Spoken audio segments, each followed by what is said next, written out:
श्रावण सोमवार की कथा के अनुसार अमरपुर नगर में एक धनी व्यापारी रहता था। दूर दूर तक उसका व्यापार फैला हुआ था। नगर में उस व्यापारी का सभी लोग मान सम्मान करते थे। इतना सब कुछ होने पर भी वह व्यापारी अंतर्मन से बहुत दुखी था, क्योंकि उस व्यापारी की कोई पुत्र नहीं था। दिन रात उसे एक ही चिंता सताती रहती थी, उसकी मृत्यु के बाद उसके इतने बड़े व्यापार और धन संपत्ति को कौन संभालेगा। पुत्र पाने की इच्छा से वह व्यापारी प्रति सोमवार भगवान शिव की व्रत पूजा किया करता था। सायंकाल को व्यापारी शिव मंदिर में जाकर भगवान शिव के सामने घी का दीपक जलाया करता था। उस व्यापारी की भक्ति देखकर एक दिन पार्वती ने भगवान शिव से कहा, हे प्राणनाथ, यह व्यापारी आपका सच्चा भक्त है। कितने दिनों से यह सोमवार का व्रत और पूजा नियमित कर रहा है। भगवान आप इस व्यापारी की मनोकामना अवश्य पूर्ण करें। भगवान शिव ने मुस्कुराते हुए कहा, हे पार्वती, इस संसार में सबको उसके कर्म के अनुसार फल की प्राप्ति होती है। प्राणी जैसा कर्म करते हैं उन्हें वैसा ही फल प्राप्त होता है। इसके बावजूद पार्वती नहीं मानी। उन्होंने आग्रह करते हुए कहा, नहीं प्राणनाथ, आपको इस व्यापारी की इच्छा पूरी करनी ही पड़ेगी।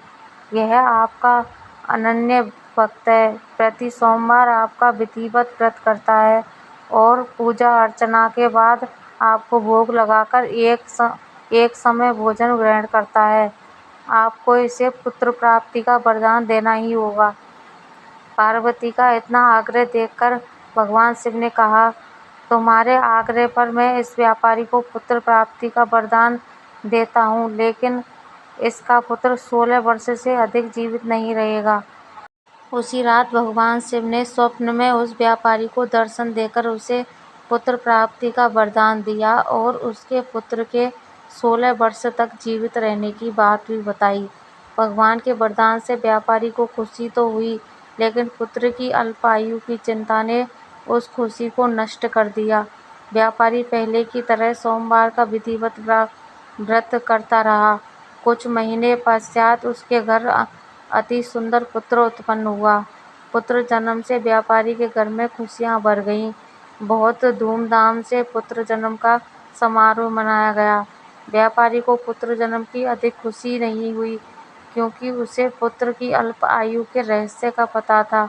यह रहस्य घर में किसी को नहीं मालूम था। विद्वान ब्राह्मणों ने उस पुत्र का नाम अमर रखा। जब अमर 12 वर्ष का हुआ तो शिक्षा के लिए उसे वाराणसी भेजने का निश्चय हुआ। व्यापारी ने अमर के मामा दीपचंद को बुलाया और कहा कि अमर को शिक्षा प्राप्त करने के लिए वाराणसी छोड़ आओ। अमर अपने मामा के साथ शिक्षा प्राप्त करने के लिए चल दिया। रास्ते में जहाँ भी अमर दीपचंद रात्रि विश्राम के लिए ठहरते, वहीं यज्ञ करते और ब्राह्मणों को भोजन कराते थे। लंबी यात्रा के बाद अमर और दीपचंद एक नगर में पहुंचे। उस नगर के राजा की कन्या के विवाह की खुशी में पूरे नगर का सजाया गया था। निश्चय ही समय पर बारात आ गई, लेकिन वर का पिता अपने बेटे के एक आंख से काने होने के कारण बहुत चिंतित था।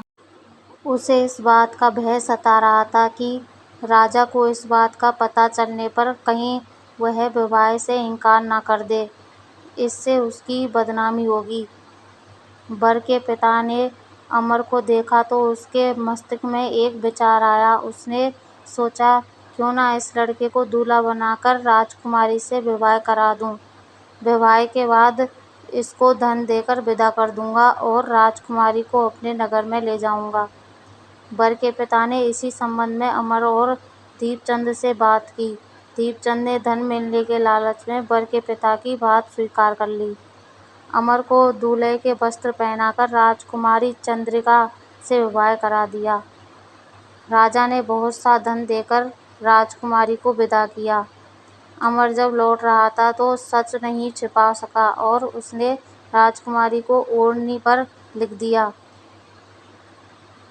राजकुमारी चंद्रिका, तुम्हारा विवाह तो मेरे साथ हुआ था। मैं तो वाराणसी में शिक्षा प्राप्त करने जा रहा हूँ।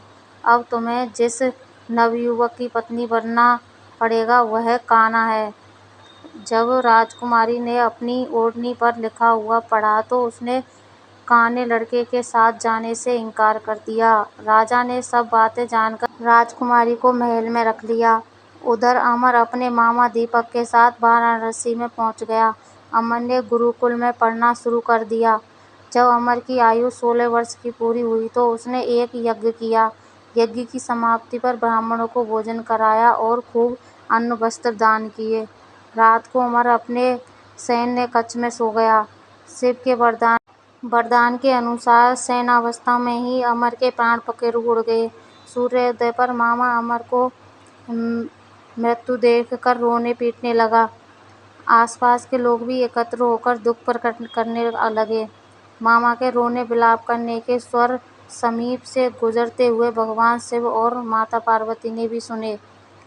पार्वती ने भगवान से कहा, प्राणनाथ, मुझसे इसके रोने का स्वर सहन नहीं हो रहे, आप इस व्यक्ति के कष्ट अवश्य दूर करें। भगवान शिव ने पार्वती के साथ अदृश्य रूप में समीप जाकर अमर को देखा तो पार्वती से बोले, पार्वती, यह तो उसी व्यापारी का पुत्र है। मैंने इसे 16 वर्ष की आयु का वरदान दिया था, इसकी आयु तो पूरी हो गई। पार्वती जी ने फिर भगवान शिव से निवेदन किया, हे प्राणनाथ, आप इस लड़के को जीवित करें, नहीं तो इसके माता पिता पुत्र की मृत्यु के कारण रो रो कर अपने प्राण को त्याग कर देंगे। इस लड़के का पिता तो आपका परम भक्त है, वर्षों से सोमवार का व्रत करते हुए आपको भोग लगा रहा है। पार्वती जी के आग्रह करने पर भगवान शिव ने उस लड़के को जीवित होने का वरदान दिया और कुछ ही पल में वह जीवित होकर उठ बैठा। शिक्षा समाप्त करके अमर मामा के साथ अपने नगर की ओर चल दिया। दोनों चलते हुए उसी नगर में पहुंचे जहां अमर का विवाह हुआ था। उस नगर में भी अमर ने यज्ञ का आयोजन किया। समीप से गुजरते हुए नगर के राजा ने यज्ञ का आयोजन देखा। राजा ने अमर को तुरंत पहचान लिया। यज्ञ समाप्त होने पर राजा अमर और उसके मामा को महल में ले गया और कुछ दिन महल में रखकर बहुत सा धन वस्त्र देकर राजकुमारी के साथ विदा किया।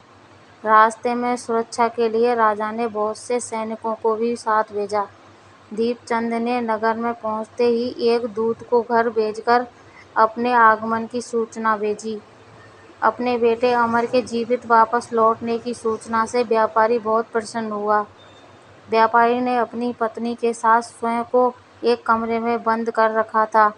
भूखे प्यासे रहकर व्यापारी और उसकी पत्नी बेटे की प्रतीक्षा कर रहे थे। उन्होंने प्रतिज्ञा कर रखी थी कि यदि उन्हें अपने बेटे की मृत्यु का समाचार मिला तो दोनों अपने प्राण त्याग देंगे। व्यापारी अपनी पत्नी और मित्रों के साथ नगर के द्वार पर पहुंचा। अपने बेटे के विवाह का समाचार सुनकर पुत्रवधू राजकुमारी चंद्रिका को देखकर उसकी खुशी का ठिकाना न रहा। उसी रात भगवान शिव ने व्यापारी के स्वप्न में आकर कहा, हे श्रेष्ठी, मैंने तेरे सोमवार के व्रत करने और व्रत कथा सुनने से प्रसन्न होकर तेरे पुत्र की लंबी आयु प्रदान की है। व्यापारी बहुत प्रसन्न हुआ। सोमवार का व्रत करने से व्यापारी के घर में खुशियाँ लौट आईं। शास्त्रों में लिखा है कि जो स्त्री पुरुष सावन के सोमवार का विधिवत व्रत करते हैं, व्रत कथा सुनते हैं, उसकी सभी इच्छाएं पूरी होती हैं।